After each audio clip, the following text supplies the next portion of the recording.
त्यांचे प्रश्न माझ्यासमोर मांडलेले आहेत. एक प्रश्न आहे तो कारखान्याचा ऊसाच्या संदर्भात त्यांना पेमेंट भेटलं नाही. त्या संदर्भात मी आत्ता साखर आयुक्त कोलते साहेबांना बोललेला आहे, RDGला बोललेला आहे आणि ते पैसे देण्याची व्यवस्था कारखान्याला सांगून आम्ही करून द्यायला लावतो. दुसरा जो त्यांचा प्रश्न होता की राज्यामध्ये जे अहिल्यादेवी होळकर कर्जमुक्ती योजना आपल्या सरकारने या ठिकाणी लागू केलेली आहे, त्याच्यामध्ये जे चालू बाकीदार आहेत त्यांना आपण बक्षीस म्हणून 50,000 द्यायचं मान्य केलं आहे. त्याच्या पाठीमागे मागे मी एक पार्श्वभूमी तुम्हाला सांगतो. याची चर्चा होत असताना आपलं पवारसाहेब आणि दादा गट एकच होता. त्या बैठकीला स्वतः सन्माननीय पवारसाहेब शरदचंद्रजी पवारसाहेब त्या बैठकीत होते आणि अगोदर आमदाराचे मतं काय असतील तर सांगा, ऐकून घ्या म्हणजे. नागपूरमध्ये त्या दिवशी मी हा विषय नेत्यांच्या समोर मांडला होता की कर्जमाफी देण्याबद्दल आमचा बिलकुल विरोध नाही, द्या त्यांना. पण अशा काही 7-8 बँक आहेत, त्याच्यामध्ये लातूर बँक आहे, पुणे बँक आहे, रत्नागिरी आहे, रायगड आहे, कोल्हापूर आहे, की या लोकांनी चांगल्या प्रकारच्या बँका चालवल्या. आम्ही वातावरण तयार केलं, लोकांनी विश्वास दाखवला. 95% 98% आमच्याकडे वसुली होते आणि लोकांमध्ये असा एक मेसेज जाईल की मग आपण पैसेच भरले नाही पाहिजे तर आपण त्यांना काहीतरी दिलं पाहिजे. हा त्यावेळेचा तोडगा होता. आणि त्याच्यानंतर ही जी कर्जमाफीची घोषणा झालेली आहे नंतर झाली, पण त्याच्यामुळे ते 50,000 त्याच टिकवर राहिलेले आहेत आणि त्याच्यामुळे ते केलं. आता थकबाकीदाराला का कर्जमाफी दिली आपण की आता चालू बाकीदार आहेत. आता काही लोक बोलतात मला माहिती आहे, पण सगळ्यात प्लस कोण आहे आज तर चालू बाकीदाराला फायदा असतोय. हे पण जे थकबाकीदार आहेत त्यांना एकदाच कर्जमाफीचा फायदा होत असेल, पण बाकीच्या कामामध्ये त्यांना बँकात फार काही सहकार्य करते. समजा एखादा चालू बाकीदार आहे, एक 2 भाऊ आहेत, एक चालू बाकीदार आणि एक थकबाकीदार आहे. त्यांनी कधीच पैसे भरवले नाही. चालू बाकीदाराला सिबिल चांगला आहे, त्याला स्प्रिंकलर मिळतं आहे, त्याला ट्रॅक्टर मिळतं आहे, त्याला मळणीयंत्र मिळतं आहे, जे काही व्यवसाय करायचे त्याला तिथे मिळतं आहे. आणि शेतकऱ्याला देखील पंजाबराव देशमुखाचे काही 4% व्याज आहेत आणि अनेक बँका, आपली जिल्हा बँक देखील आपली 5% पर्यंत 0% व्याज देते. म्हणून पहिला मला कुणाला म्हणजे टाळायसाठी बोलत नाही मी, तर फायदेशीर कोण आहे तर चालू बाकीदारच आहे.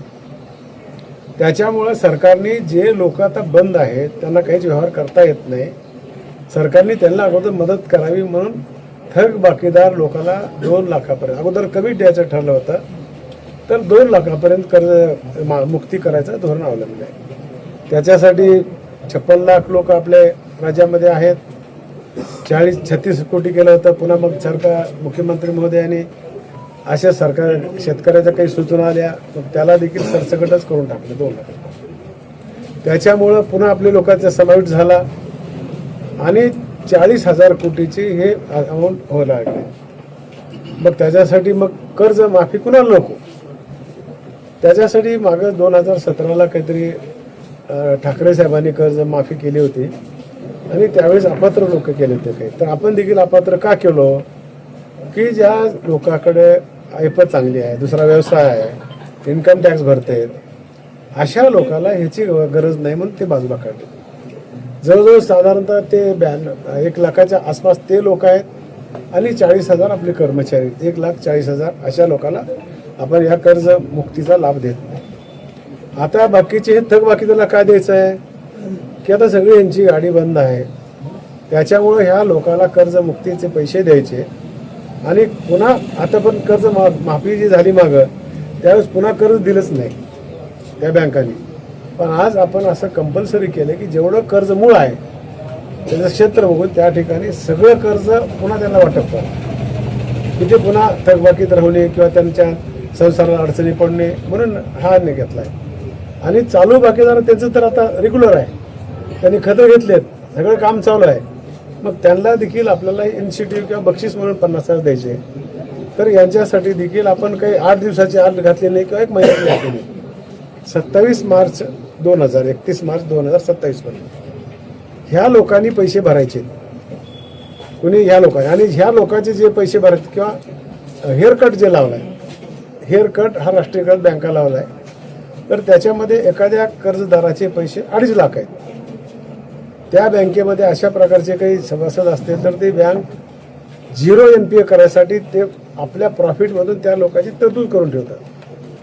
म्हणजे जशी तरतूद केलेली आहे ते त्यांचे पैसे येतील का नाही अजूनही शंका नाही. त्याच्यामुळं आम्ही त्यांना बोललो, बँकवाल्याला आमच्या प्रमुखाने बोलले की 1 वर्षाचा असेल तर आपण 35% करा, 2 वर्षाचा असेल तर 25% करा, 3 वर्षाचा असेल तर 55% करा, कमी आकडा होऊ शकते बरं, आणि 4 वर्षाचा असेल तर 75% करा, आणि 5 वर्षाचा असेल तर 85% करा. आणि त्यांचं जे काही मूळ मुद्दल होतं ते मुद्दल आपलं सरकार त्या ठिकाणी देण्यासाठी तयार आहे. म्हणून अशा प्रकारची कर्जमुक्तीची योजना केलेली आहे. अनेक ठिकाणी आम्हाला अशा प्रकारची निवेदनं भेटतात किंवा आमचाही विचार करा. त्याच्यासाठी आता मुख्यमंत्र्याच्या अध्यक्षतेखालीच कमिटी नेमलेली आहे. जे आता काही लोकांना ॲग्रीटॅग नाही किंवा काही ठिकाणी वारसाचं काय अडचणी आल्या, बोटाचे ठसे उमटत नाहीत, काही भागामध्ये वडिलाच्या नावावर जमीन आहे त्या संमती दाखविली आणि मुलाला कर्ज बँकेतून दिलंय आणि ते ॲग्रीटॅग करायला गेलं तर मग मुलाचं नावच येत नाही. ह्या टेक्निकल अडचणी त्या देखील आम्ही मुख्यमंत्री महोदयाशी ज्या दिवशी परवा दिवशी जे पैसे आम्ही रिलीज केलेत, साधारणतः 6,22,000 लोक आहेत त्याच्यामध्ये, आणि 5 कोटी 28 लाख 5,000 कोटी 28.28 अशा प्रकारचं पैसे आपण त्या दिवशी सोडलेले आहेत. बाकीचे काही लोकांचे ॲग्रीटॅग होत नाहीत, काही अडचणी आहेत. त्याच्यासाठी आपण तालुक्याची तहसीलदारच्या अध्यक्षाखाली कमिटी नेमली आहे, जिल्हाधिकाऱ्याच्या अध्यक्षतेखाली कमिटी नेमली आहे, आणि जे पात्र शेतकरी त्या सगळ्याला त्याचा लाभ भेटणार आहे. समजा एखाद्याचं नाव आलं नाही, त्यानं समजायचं नाही की मला पैसे मिळणार नाही. आता सगळेच जण एकदाच त्यातील चालेत. महायुतीवर 32,000 ई सेवा केंद्र राज्यामध्ये आहे. लगेच लोक सगळे गेल्यामुळे एकदाच गोंधळ उडायला लागला आणि जॅम मशीनवर आल्या, सावकाश चालल्या. आणि मग यादी आपल्याला उशीर करायसाठी इन्कम टॅक्सची यादी आपल्याकडे होती, केंद्राकडून मागून घेण्यासाठी 2दा आम्ही तारीख दिली पत्रकार बांधवाला, पण ज्या दिवशी ते क्लिअर झालं त्या दिवशीच आपल्याला करावं लागलं. म्हणून आता इथून जे काम चालणार आहे ते थोडं फास्ट गतीने होणार आहे. पैसे हे त्यांच्या खात्यावर पडायला सुरू झाले. काही खात्यावर पैसे जास्त दिसतात पण आपले पैसे कमी गेलेले आहेत. त्याच्यामुळे शेतकऱ्यांनी संभ्रमात अवस्थेत राहायचं नाही, त्यांना पूर्ण ह्या योजनेचा लाभ भेटलेला आणि भेटत आहे. तर अशा पद्धतीने सहकार मंत्री बाबासाहेब पाटील यांनी नियमित कर्जदार शेतकऱ्यांविषयी माहिती दिली, तसेच नियमित शेतकऱ्यांना कशा पद्धतीने फायदा होतो व इतर कर्जदारांना कशा पद्धतीने पैसे मिळणार या संदर्भात त्यांनी सविस्तरपणे माहिती दिली आहे. तरी मित्रांनो, हा व्हिडिओ पूर्ण बघितल्याबद्दल धन्यवाद. जय हिंद, जय महाराष्ट्र.